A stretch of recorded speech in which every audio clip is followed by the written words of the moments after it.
Baik, monggo silakan. Yuk Bang Loteng. Bisa rapat lagi nggak Pak? Ya, mungkin Ibel kondisi sekarang mungkin bisa diceritakan gimana perkembangannya pasca kemarin itu. Baik. Secara fisik sih baik. Cuman secara hati juga berusaha untuk menjadi baik. Walaupun ya semua sudah pada tahu lah ya bagaimana hancurnya dan ya sedihnya hati kami sebagai orang tua yang ditinggalkan oleh dua-duanya anak kembar kami ya. Jadi kalau ditanya bagaimana keadaan saat ini, we trying to happy ya.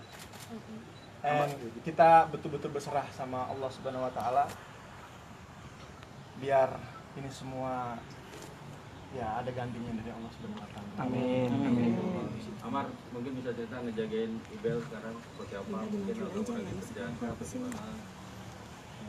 Untuk kalau ngurangin pekerjaan sih enggak ya, karena kan memang saya sebagai suami sudah seharusnya untuk bertanggung jawab bekerja gitu loh.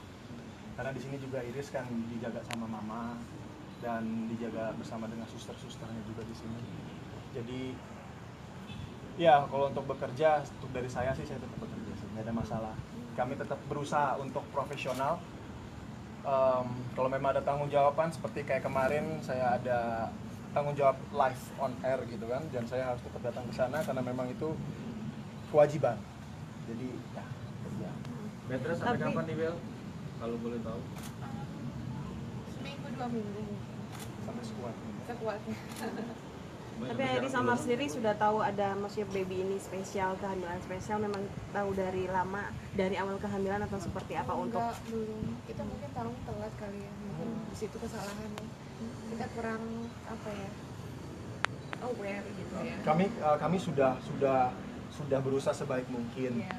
Ternyata yang kami pikir kami sudah memberikan yang terbaik, ternyata masih kurang.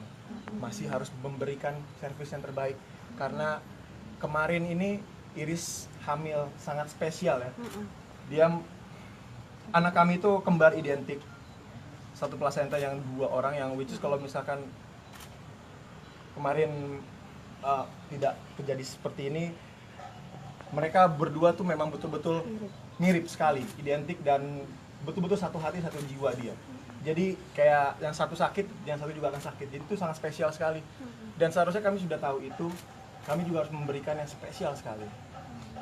Jadi ya Tuhan berencana lain, dan mungkin dibalik ini semua ada hikmahnya ya sayang ya. Pasti.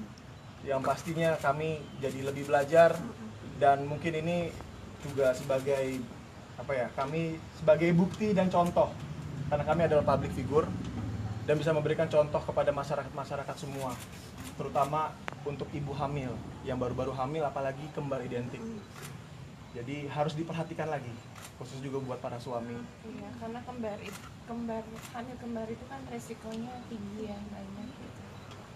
Pembelajaran banget. tapi artinya pada saat awal-awal kehamilan, maksudnya Iris juga sebenarnya sudah sering USG atau seperti, tapi tidak mengetahui atau seperti apa sih sayang? Iya, Iya. Iya. Entah. Kami nggak bisa menyalahkan siapa-siapa juga ya. Nggak bisa menyalahin Karena orang atau gimana. karena memang seperti itu. Yang kami taunya kami bergantung, itu kami terlalu percaya, kami terlalu bergantung, yang dia pikir ya baik saja. Jadi kalau kami tahu seperti itu kejadian, tentu pasti kami akan memberikan penanganan yang terbaik, sebaik-baik mungkin. Kalau memang harus kita di luar keluar, kayak kita harus keluar gitu kan. Manusia. Tapi ya Allah yang menentukan semua. Kalau dari penjelasan dokter awalnya gimana sih, Mas? Atau ketika kontrol itu sudah ada tanda-tanda atau gejala? Awal-awal sih belum, nggak ada, semuanya baik, makanya kita juga mungkin terlalu santai atau gimana. Tapi aku pikir juga kalau misalnya terlalu berpikir soal kondisi bayi kan takutnya efek ke bayinya sendiri gitu. Jadi ya kita juga bawa santai, makanya kita liburan sering jalan-jalan gitu kan. Yang saya pikirkan itu untuk relax ya, karena Iris kan kami kan habis syuting. Baby moon. Jadi kami belum pernah baby moon, jadi kami pengen baby moon, jalan-jalan, refreshing. Tapi justru malah yang hal itu di situ mulai terjadi pembengkakan di kaki iris. Yang kami pikir itu hal yang wajar ya, Tapi normal. ternyata kan Dan kami tanya sama dokter, dokter juga menjawab itu normal terjadi. tapi memang waktu itu bengkak kaki juga sampai aku susah jalan gitu Iya, ya, tidak terus kita wajar. beli kursi roda apa.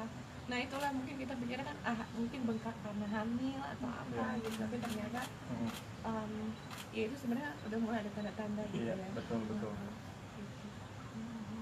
Tapi pas mulai masuk rumah sakit, maksudnya yang apa, yang Iris rasakan apa maksud kemarin untuk pas pertama masuk rumah Yang sakit pas itu? terakhir sih kondisinya udah drop banget ya kayaknya. Jadi yang kalau dari pemaparan dokter Gatot, kandungan iris itu sudah stadium 4, sudah stage 4.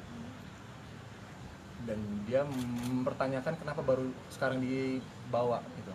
Jadi terus kami juga tahu loh, kami juga dapat rujukannya dari rumah sakit sebelumnya gitu kan.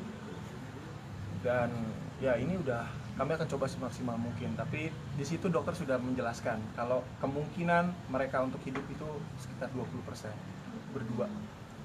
Maaf. Dokter Gatot ke saya pribadi. Jadi memang di situ ya saya bagaimana ya, saya harus bisa menahan rasa sedih, kecewa dan takut.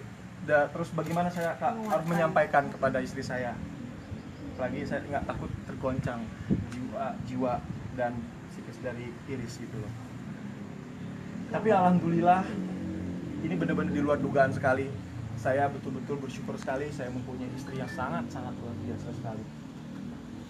Perempuan ini mampu untuk menahan semua. Perempuan ini mampu untuk menyemangati saya, mensupport saya di saat saya itu pingsan. Saya tidak bisa berkata-kata lagi, tapi Iris yang support saya. Oke, saya sampai berdiri. Aku harus akuin di seluruh orang Indonesia ini, kamu itu adalah perempuan yang luar biasa. Amin, amin. Mas Abang sebelumnya sempat ada pikiran untuk gimana kalau misalnya melakukan kayak satu aja gitu pasti Mas Abang Pasti. Itu salah satu upayanya untuk apa kita operasi yang pertama itu Ya. apa namanya Fetoskopi. atau apa intinya Fetoskopi.